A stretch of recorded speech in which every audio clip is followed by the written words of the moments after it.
Hey YouTube, winter is coming. Do you have a solution for power outages? If you have that nice whole house generator right there, you're covered.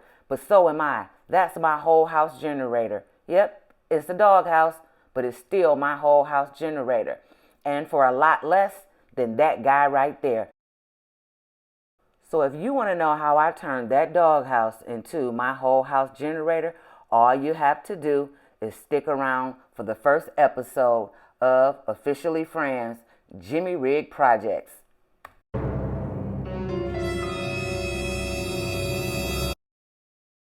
So let's get right to it.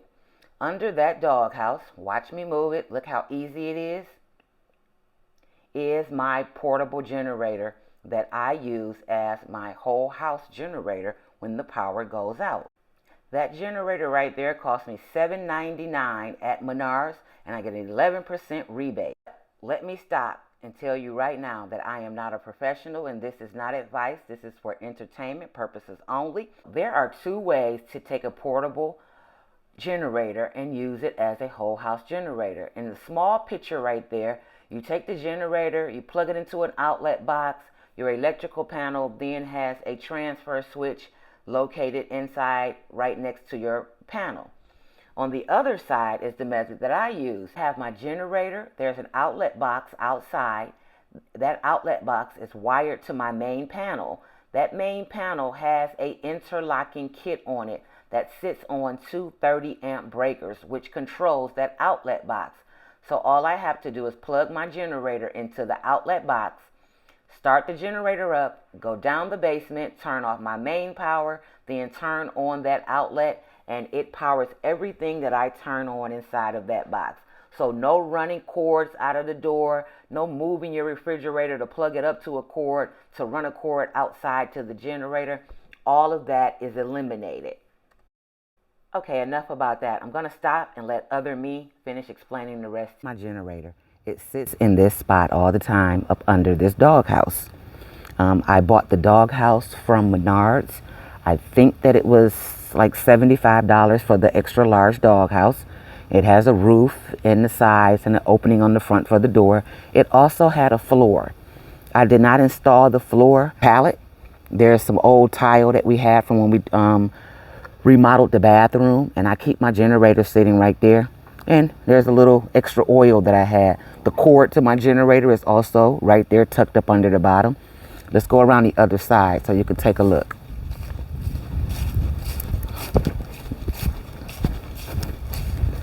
Okay, can you see that? Okay, so this is a 10,000 watt generator with 7,500 running watts. It has the plug as well as some extra outlets on it, the digital meter. It is a crank. You put the key in it and just, push button start. You put the key in it, turn it on, and you can push button start it, or you can actually pull the, I don't know what that thing is called, like the lawnmower. You can actually pull this to start it, which I've never done. I've just always pushed the button on it. So the generator cord goes here.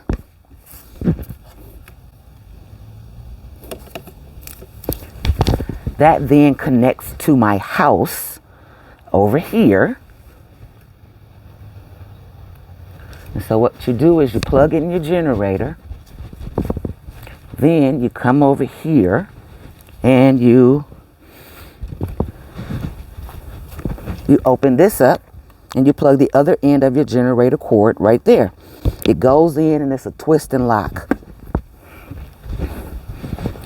Once you do that, you start the generator up like normal. Okay, it's my turn. So what I'm going to do now is cover this generator up, and then we're going to go inside and take a look at the setup at the electrical panel. Pretty easy stuff.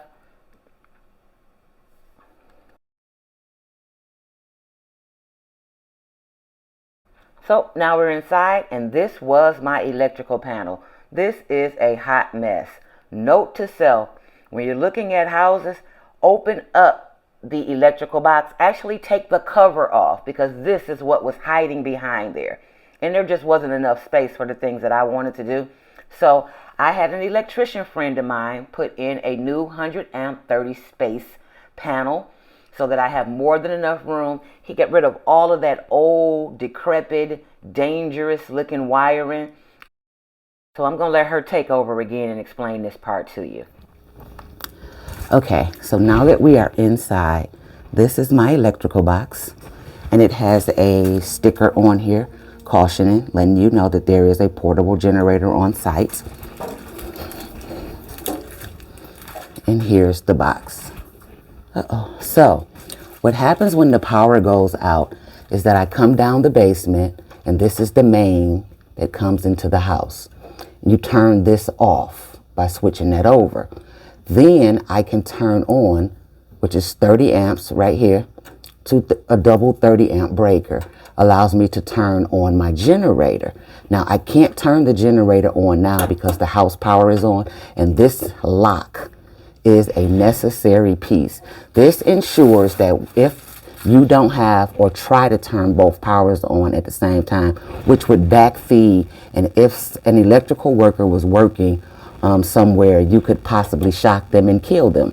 So it's a very important piece. It's funny because it's this little bitty bracket that's literally nothing, and that bracket was about $65 by itself.